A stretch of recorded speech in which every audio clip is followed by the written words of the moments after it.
quero me ferir. Vamos precisar de todo mundo pra banir do mundo a opressão, para construir a vida nova. Vamos precisar de muito amor. A felicidade mora ao lado de quem não é tolo. Universo Holístico, a rádio que acredita em você. Olá, bom dia. Estamos mais uma vez aqui pela rádio Universo Holístico, a rádio que acredita em você, com mais um programa Autoconhecimento. E hoje eu tenho uma pergunta. Uma pessoa mandou um e-mail pedindo que eu falasse a respeito da ansiedade. Deixa eu ver o nome, Maria Tereza Albuquerque. E então vamos conversar hoje sobre a ansiedade. E eu quero primeiro falar sobre o que é ansiedade. Porque todo mundo ouve esse termo ansiedade, né? E ela tem várias definições nos dicionários não técnicos, como aflição, angústia, perturbação do espírito causada pela incerteza, relação com qualquer contexto de perigo e várias outras coisas, né? E levando-se em conta o aspecto técnico, devemos entender a ansiedade como um fenômeno que, por algum momento, traz benefícios e em outros prejudica, dependendo das circunstâncias ou da intensidade que se torna patológico, ou seja, é prejudicial ao nosso funcionamento psíquico, mental e somático corporal. Ela também estimula a pessoa a entrar em ação, porém em excesso, faz exatamente o contrário, impedindo as reações. E o que é a ansiedade e por que ficamos ansiosos? E ela é parente próxima do medo. Muitas vezes fica difícil fazer a diferenciação, fica impossível. E é distinguida dele pelo fato de o medo ter um fator desencadeante real e palpável, enquanto na ansiedade o fator de estímulo teria características mais subjetivas. A ansiedade é o grande sintoma de características psicológicas que mostra a interseção entre o físico e psíquico, uma vez que tem claros sintomas físicos, como a taquicardia, ou como o pessoal costuma dizer, a batedeira, né? Sudorese, o suor, os tremores, também a tensão muscular, o aumento das secreções urinárias e fecais, como a gente ouve as pessoas dizerem, né? Eu fico nervoso, eu fico ansioso, eu fico com dor de barriga, eu preciso ir ao banheiro a toda hora, a todo momento. Também tem o aumento das dores de cabeça. E quando elas são recorrentes e intensas, também é chamada de síndrome do pânico, que é uma crise ansiosa aguda. E toda essa excitação acontece devido a uma descarga de um neurotransmissor chamado de noradrenalina, que é produzido nas suprarrenais. Os transtornos de ansiedade são doenças relacionadas ao funcionamento do corpo e às experiências de vida. A pessoa pode se sentir ansiosa a maior parte do tempo sem nenhuma razão para isso, ou pode ter ansiedade apenas às vezes, mas não tão intensamente que poderá se sentir imobilizada. A sensação de ansiedade pode ser tão ruim e desconfortável que, para evitar, as pessoas deixam de fazer coisas simples, como, um exemplo, usar o elevador, devido e por causa do desconforto que elas sentem. E os transtornos da ansiedade têm sintomas muito mais intensos do que aquela ansiedade normal do dia a dia. E eles aparecem como preocupações, tensões ou medos exagerados. A pessoa acaba que não consegue relaxar, ou uma sensação contínua de que um desastre ou algo muito ruim vai acontecer. Também como preocupações exageradas com a saúde, família, o trabalho, um medo extremo de algum objeto ou alguma situação em particular, um medo exagerado de ser humilhado publicamente, a falta de controle sobre os pensamentos, sobre algumas imagens ou atitudes que se repete independente da vontade da pessoa. O pavor também depois de uma situação muito difícil. E existem 3 tipos de tratamento para o transtorno de ansiedade. O nosso sistema nervoso central e a nossa mente precisam de uma situação de conforto e de segurança para ter uma sensação de repouso e de bem-estar. E quando a nossa percepção nos alerta para uma situação de perigo, desta forma, acontece o estado ansioso. É involuntário. Faz muito pouco tempo que saímos dos tempos da caverna, onde os perigos de vida e a necessidade de luta era constante. A excitação do sistema nervoso central vinha como uma forma de estimular o nosso corpo para a luta ou para a fuga, que era o que acontecia naquela época. E o que interpretamos como perigo hoje é maior e muito mais perigoso, porque é a vida biológica.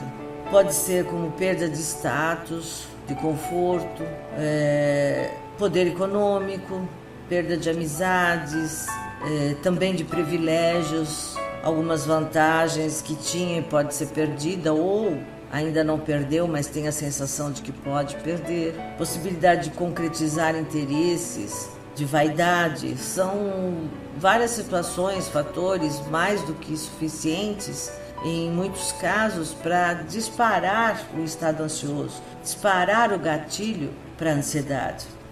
Em estados de desequilíbrio emocional, o simples contato com algo novo, com situações inesperadas ou desconhecidas, é o suficiente para disparar os estados ansiosos. A principal característica psíquica do estado ansioso é uma excitação, uma aceleração do pensamento, como se estivesse elaborando, planejando uma maneira de se livrar do perigo e da maneira mais rápida possível. E esse momento mental, na maioria das vezes, acaba criando uma certa confusão mental, uma coisa ineficiente, uma ação ineficiente, um aumento da sensação de perigo e de incapacidade de se livrar desse mesmo perigo, o que acaba levando a um círculo vicioso, porque essa sensação só faz aumentar ainda mais o estado ansioso. Mente acelerada é mente desequilibrada, e esse movimento impulsivo de a mente se acelerar, de precisar ter tudo sob controle, para poder usufruir da sensação de repouso, de conforto, faz com que ela se excite. E se o problema não tiver uma solução mental imediata, como o que acontece na maioria dos casos, aí sim teremos a chamada ansiedade patológica, que tende a ficar crônica e piorar com os anos. E tem as origens da ansiedade. E a primeira é que a ansiedade poderia ter uma origem genética, ou seja, a pessoa herda de seus ancestrais uma predisposição para ter estes sintomas. E nesses casos, as manifestações podem ser bastante precoces, sendo a pessoa desde cedo uma criança agitada, às vezes hiperativa, que chora com facilidade e às vezes até com dificuldade de dormir. A ansiedade precoce também pode se manifestar através do desespero de mamar e numa postura mais teimosa e possessiva ainda como criança, quando criança. E a segunda é uma infância carente e problemática, onde as dificuldades dos pais, mas principalmente da mãe, de passar carinho, afeto e suprir as carências afetivas da criança, vão fazendo com que ela vá se sentindo insegura e exposta, e vai gravando e condicionando um sentimento de que coisas ruins e sensações negativas podem acontecer a qualquer momento. E a terceira é a dificuldade de incorporar fatos e intercorrências novas ou desconhecidas. Ou seja, o velho ou conhecido sempre traz a sensação de segurança e controle. E o novo, por sua vez, tem a capacidade de potencializar a sensação de medo no sentido de que algo ruim ou perigoso pode vir a acontecer. É mais ou menos assim: tudo que vem de mim é seguro e tudo que vem de fora e não está sob controle é perigoso. É a clássica postura do pessimista, como aquele personagem dos desenhos antigos de TV. Alguns de vocês devem lembrar, quem estiver dentro da mesma faixa de idade que eu, que tinha a hiena e o leão, e a hiena sempre dizia: ó vida, ó céus, ó azar, não vai dar certo. Então, traumas de infância, grandes sustos, perdas afetivas ou mesmo materiais também podem desencadear quadros ansiosos bastante importantes, mas não chegariam a ser causas específicas. A tentativa de se livrar desse mundo de sensações e sentimentos que tenha características desequilibradas, desajustadas, é que são as causadoras dos transtornos obsessivo-compulsivo, ansioso, hipocondríaco, histérico e até fóbico. E para diminuir a ansiedade, o primeiro passo é preciso entender que a ansiedade é um fato normal quando não é exagerada e que ela corresponde à excitação do neurônio e à sua necessidade de descarregar.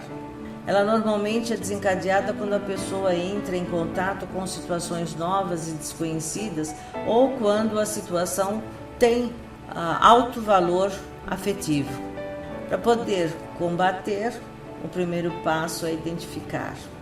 Então o corpo fica tenso, existe uma necessidade de se movimentar fisicamente, mexer os pés ou as mãos, ou até uma inquietação no geral. A respiração fica mais acelerada e o pensamento fica agitado. Muitas ideias passam pela cabeça de forma muito rápida, acelerada, e algumas vezes a cabeça fica confusa e não sabe direito o que quer. Uma vez identificado esse estado, deve focar na respiração. A frequência da respiração precisa ser diminuída.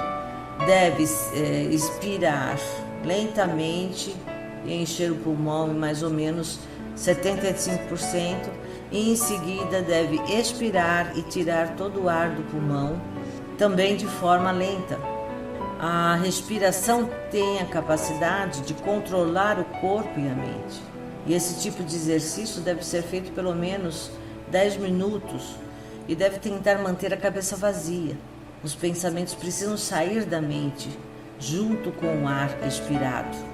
A ansiedade é desencadeada por preocupações, por uma incerteza que desperta o pessimismo e a sensação de algo muito ruim, medo que aconteça algo. E é preciso fazer alguma coisa para evitar o pior. Então, atingir as metas e objetivos, essa é a hora de parar. Quanto maior a pressa para atingir o objetivo, maior a ansiedade. Não pode ter pressa para conseguir nada. É como dizem os ditados populares: o apressado come cru, ou devagar se vai ao longe.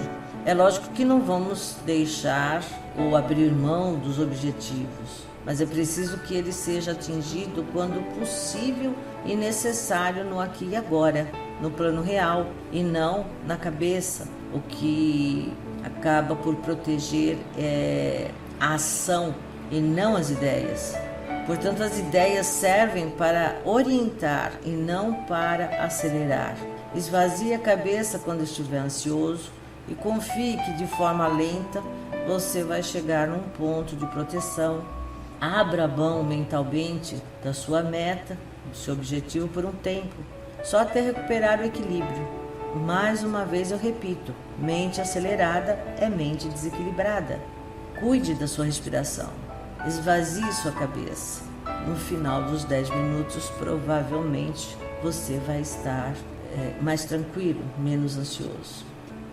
Saber identificar o ponto em que a ansiedade deixou de ser normal para tomar conta da sua vida pode ser mais difícil do que parece, principalmente porque ela pode aparecer em várias diferentes maneiras, né? Como eu já havia citado antes, mas vale repetir, um ataque de pânico, uma ansiedade social, e o diagnóstico nem sempre é muito claro. Por isso é importante observar seu próprio comportamento para ver com que frequência os sintomas estão presentes no seu dia a dia. Um bom começo pode ser verificar o medo de falar em público, por exemplo. A maioria das pessoas começa com um friozinho na barriga antes de abordar um grupo de pessoas ou ter que subir em um palco para falar para um grande número de pessoas. Mas se o medo é tão forte que nenhum treinamento ou prática vai aliviar, ou se você gasta muito tempo pensando e se preocupando com isso, você pode ter uma forma de transtorno de ansiedade social, também conhecido como fobia social. As pessoas com ansiedade social tendem a se preocupar por dias ou semanas que antecedem a um evento ou uma situação. E se consegue passar por uma situação como essa, a experiência costuma ser muito desconfortável. Tem também a forma de vir como insegurança. Transtorno de ansiedade social nem sempre envolve falar em público ou ser o centro das atenções. Na maioria dos casos, a ansiedade é provocada por situações do dia a dia, como conversar cara a cara com alguém, ou comer e beber na companhia de um pequeno número de pessoas. E nessas situações, as pessoas com transtorno de ansiedade social tendem a sentir que todos os olhos estão sobre elas, o que muitas vezes as levam a ter tremores, náuseas, suor ou dificuldade para falar. E esses sintomas tornam difícil a convivência em sociedade, conhecer novas pessoas, manter relacionamentos e avançar no trabalho ou na escola. Pode também causar a tensão muscular, né, que acontece aquilo de apertar a mandíbula ou os punhos, ou flexionar outros músculos por todo o corpo por várias vezes. Esse sintoma pode ser tão persistente e generalizado que as pessoas que convivem com ele por um longo período podem simplesmente parar de perceber depois de um tempo.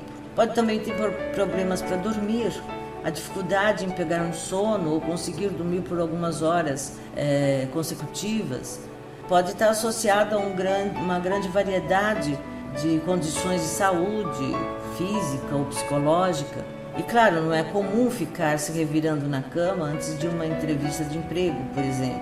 Mas se você se encontra com ansiedade crônica, acordado por várias noites seguidas, preocupado com problemas ou com nada em particular, pode ser que isso seja um sinal de um transtorno de ansiedade.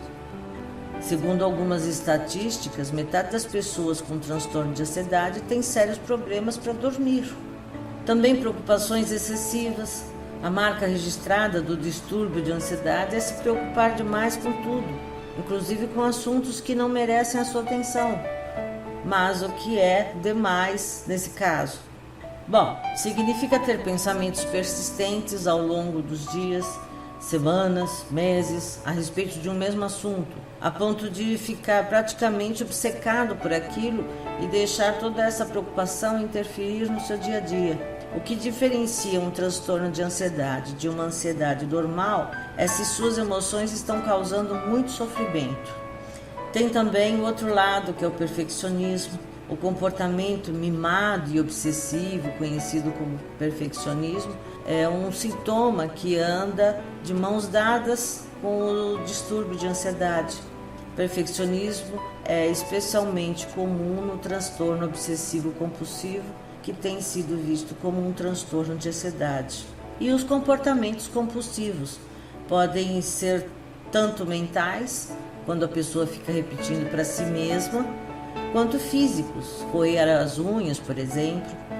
Pensamento e comportamento obsessivo-compulsivo se tornam uma doença quando a necessidade de completar os comportamentos, também conhecidos como rituais, começa a conduzir a sua vida. Se você gosta do seu rádio a nível de ouvir no volume 3, por exemplo, e ele quebra e fica preso no volume 4, você estaria em total pânico até que pudesse consertar. Então, sair dessas situações, não focar nisso é muito importante. E tem também os medos irracionais. Alguns casos de ansiedade são ligados a uma situação ou coisa específica, como voar, animais, multidões. Se o medo se torna irresistível, perturbador e desproporcional ao risco real envolvido, pode ser um sinal de fobia, um tipo de transtorno de ansiedade. Apesar de fobias terem o poder de incapacitar uma pessoa, ela não é óbvia em todos os momentos. Na verdade, pode não vir à tona até o momento em que você tem que enfrentar uma situação específica e descobre que é incapaz de superar aquele medo.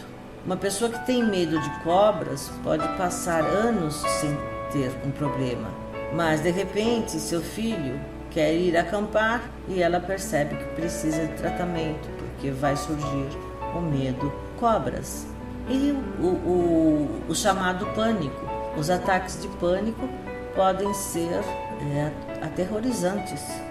É como se uma sensação súbita de medo e impotência tomasse conta do seu corpo por vários minutos, comprometendo a sua respiração, acelerando os batimentos cardíacos, provocando formigamento nas mãos, suor, tonturas, dores no peito, no estômago.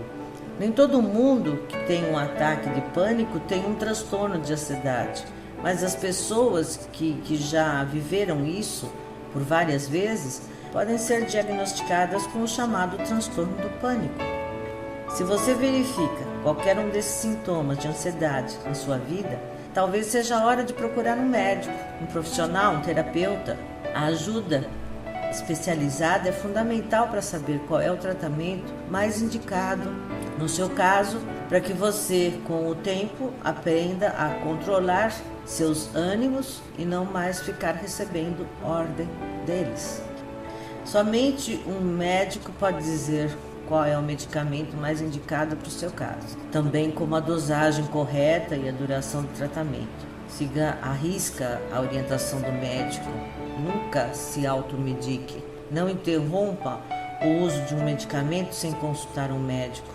Mas procure alternativas, procure uma terapia, procure um profissional que possa te atender emocionalmente, mentalmente, possa fazer um controle, que possa estar te auxiliando para que você consiga, pouco a pouco, controlar a sua ansiedade, ou para que ela volte ao normal de uma ansiedade cabível e não que traga transtornos que te prejudicam ao longo do dia, no seu dia a dia, ok?